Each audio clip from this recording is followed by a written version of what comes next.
Let's take a look at the activity series. So the activity series is right here. It's just a list of elements. You have this copied on your handout with all the information. It's right here. It's the same one. So let's take a look at what this does. All right. The activity series. How can we predict if a single replacement reaction will take place? Or a single displacement?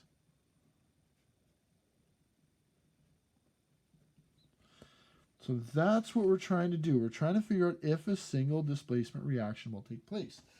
A single displacement reaction looks like this. So we've got NaCl, sodium chloride, plus F2, fluorine gas, gives you NaF plus Cl2. So how do we know that this reaction would take place? How do we know that the fluorine would replace the chloride? Well, we use the activity series. There's two of them. There's an activity series right here for cations, and then there's another activities for the halogens.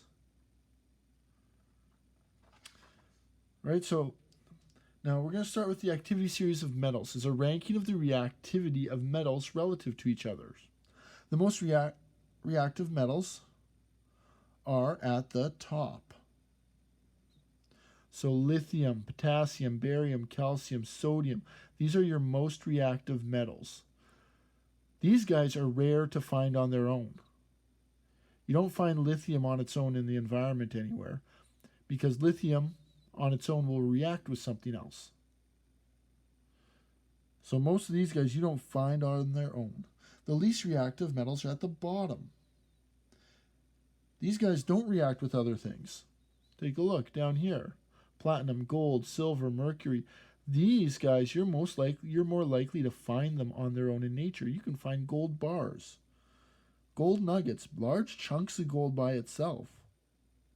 You can find big chunks of silver by itself. You will never find aluminum by itself. Aluminum will always be with another compound. Now, hydrogen is included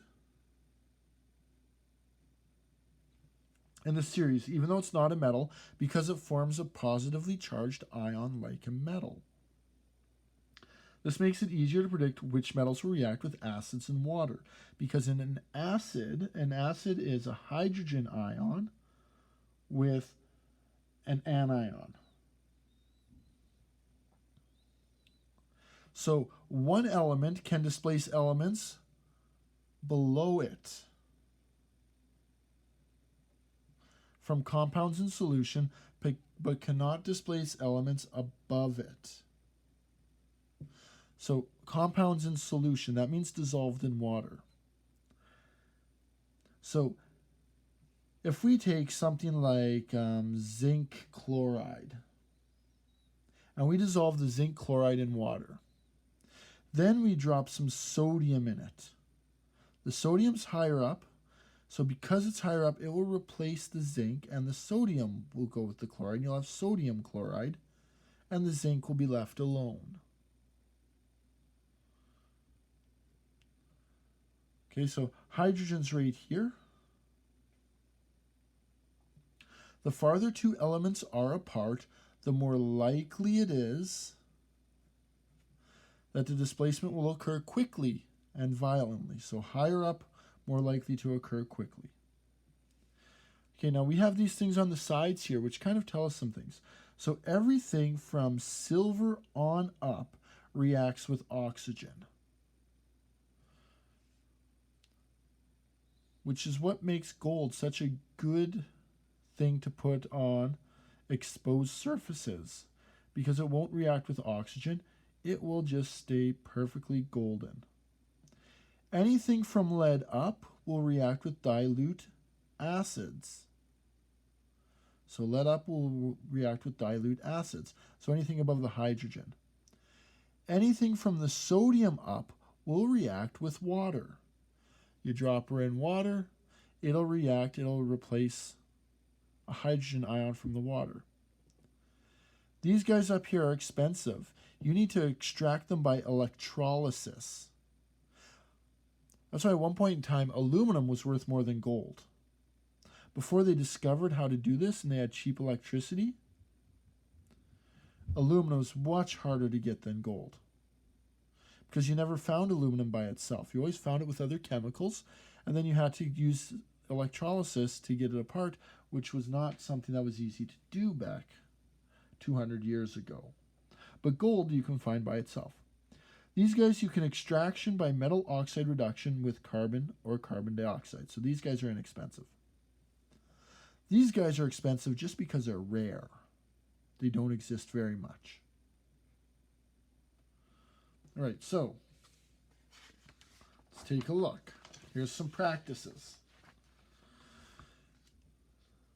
So we're going to do a bunch of practice. Write a balanced chemical equation for the reaction that occurs when magnesium metal is placed in a solution of copper 2 sulfate. So we've got magnesium metal. Magnesium metal is just Mg. So you're going to need a few things out. Your periodic table of the ions. So we've got magnesium. It is a solid. Plus copper 2 sulfate. That's copper and sulfate. Where is sulfate? SO4. Copper's a 2 plus charge. Sulfate is a 2 minus charge. So the first thing we have to do is we have to balance these two ionically. Now, we're going to get some products. Now what we do is we can go to our activity series and we can see if the magnesium is above the copper. So we look here, there's magnesium. And where's copper? Copper is way down here. So the magnesium is above the copper, so the magnesium will replace the copper. So the magnesium will kick the copper out, and we'll get magnesium sulfate. And copper will be by itself. Now this is aqueous solution. So the magnesium will go with the sulfate, and this will be aqueous solution dissolved in water plus copper, and the copper will be a solid. Okay, so you dissolve copper sulfate in water, you drop a stick of magnesium in there, the magnesium will join up with the sulfate, and the copper will then be the solid. Now we have to make sure that everything is balanced ionically first. This is 2 plus, this is 2 minus, so that's good. Now we can balance it in total. 1 magnesium, 1 magnesium, 1 copper, 1 copper, 1 sulfate, 1 sulfate. Everything is balanced 1, 1, 1, 1. Okay.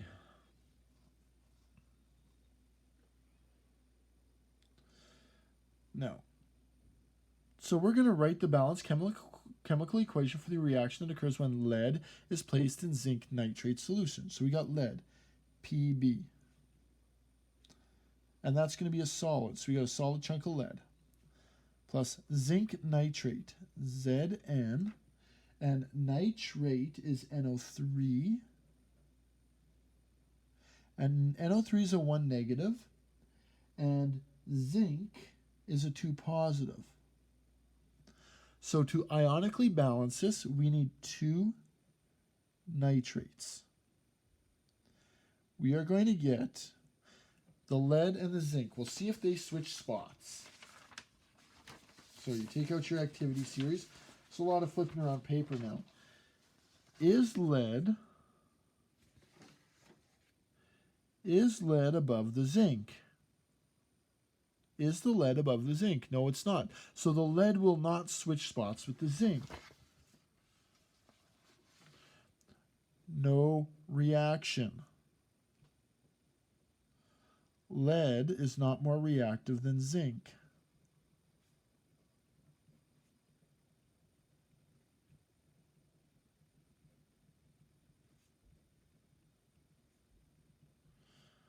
So if we do this, we take zinc nitrate, we put it in water, we dissolve it in water. Sorry, this will be an aqueous solution dissolved in water.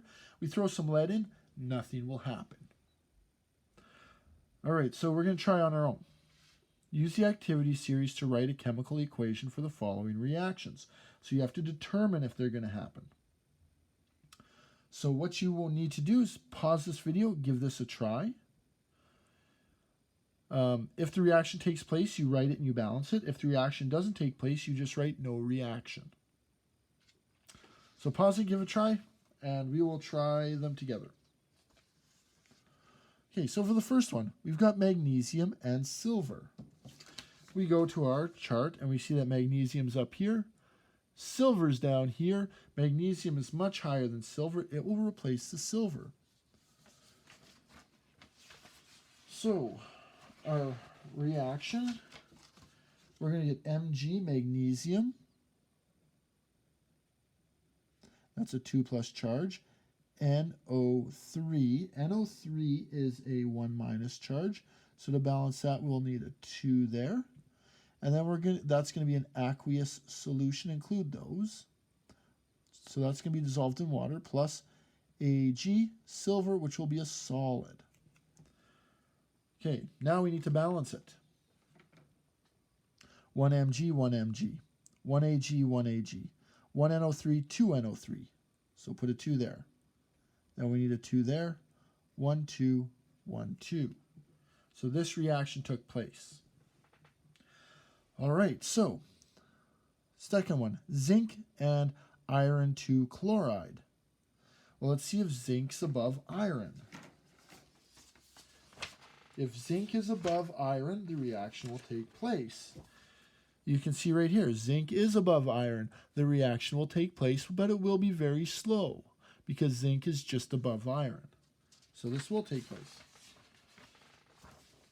So we are going to get, as a result, we're going to get zinc chloride. And since zinc is a 2 plus and chloride's a 1 minus, we need 2 chlorides to go with it to balance it ionically. That's going to be an aqueous solution plus iron. And that will be a solid. Right, now we balance these chemically. 1 zinc, 1 zinc. 1 Fe, 1 Fe, 2 chlorides, 2 chlorides, 1, 1, 1, 1. All right, number 3. Nickel and aluminum nitrate. So let's go to the activity series and see if the nickel will replace the aluminum. We look on it. Nickel is right here, and aluminum is up here. So the nickel will not replace the aluminum. Nothing will happen. No reaction. Because the nickel is not higher than aluminum. All right, so not all single displacement reactions involve a metal and aqueous solution of an ionic compound. Sometimes the reactants are a metal and a compound containing hydrogen, such as water or acid. Treat water as if it was an ionic compound, HOH, where this is a hydride ion and this is a hydrogen ion. Treat acids as if they're ionic. The H is a plus, 1 plus, and the Cl is a 1 minus. The H is a 1 plus, and our SO4 is a 2 minus. So example, write a balanced chemical equation for the reaction that occurs when sodium is added to water. So sodium is Na plus HOH. Let's check. Will the sodium replace the hydrogen? Well, you look up here. Only these guys up here will react with water. Sodium is one of those guys that will react with water. Technically, all of these guys might react with water, but sodium definitely does. It's higher up than the hydrogen. So the sodium is going to go with the OH. Now sodium is a 2 plus charge and OH is a 1 minus charge, so we actually need 2 OHs to get sodium hydroxide. And we get hydrogen, but we never get hydrogen by itself. Hydrogen is diatomic, so that's an H2. Now let's balance this. We've got 1 Na, 1 Na. We've got 1 OH, we've got 2 OHs, so we need a 2 here. Now we've got 1 Na, 1 Na, 2 OHs, 2 OHs, 2 H's, 2 H's. 1, 2, 1, 1. All right, let's look at these ones. Calcium and hydrogen bromide, or hydrobromic acid. Let's look on here. Calcium, much higher than hydrogen, right? You can get a pretty violent reaction. So the calcium will release the hydrogen, so we'll get CaBr. Now we need to balance these ionically. So our Ca is a 2+ charge, and our bromine is a 1- charge, so we need 2 of these guys. Then we're going to get hydrogen. But remember, hydrogen's never by itself. Always comes in 2, it's diatomic. This will be aqueous, and this will be a gas. Now let's balance it. 1 Ca, 1 Ca. 1 H, 2 H's. 2 Brs, 2 Brs, balanced. 1, 2, 1, 1. Now let's do copper and water. So we treat the water as HOH. We see if the copper will react with the water. All right, so we go here. We look up our copper and hydrogen. Copper is not above hydrogen, so it will not replace it. So the copper will not replace this hydrogen. So this will be no reaction. Okay, those are single replacement reactions using the activity series to determine if a single replacement reactions. But wait, there's more. There's also a halogen activity series. The elements of the halogen family also have their own activity series based on displacement reactions. So the most reactives at the top, again, FCl, bromine, iodine, the least reactive. So now we're looking at the negative, the anode. Sorry, that's chlorine. This is the anode, I. So in this one, will the Cl replace the I? Well, Cl's above I, so yes, it will. So we are going to get KCl plus I. Now, is I diatomic? Boy, I forget if I is diatomic. I'm going to have to go back here. Iodine is diatomic, so iodine goes together. And KCl we have to balance. K is potassium, and that's a 1+, and Cl is a 1-, so there. Those are balanced. All right, so let's balance it now. Cl2, Cl. So we need 2 of these guys to balance the Cls. Now we need 2 Ki's and 2 I's, 2 K's, 2 K's, 2 I's, 2 I's. 1, 2, 2, 1. So this chemical reaction did take place. Now let's look at this chemical reaction. Will the iodine replace the Cl? No, no reaction. All right, so our activity series is just a list of chemicals for single displacement reactions. If the chemical is higher, it can replace a lower level chemical because it is more reactive. All right, I hope you understand about the activity series. If you have any questions, please ask. And thank you for watching.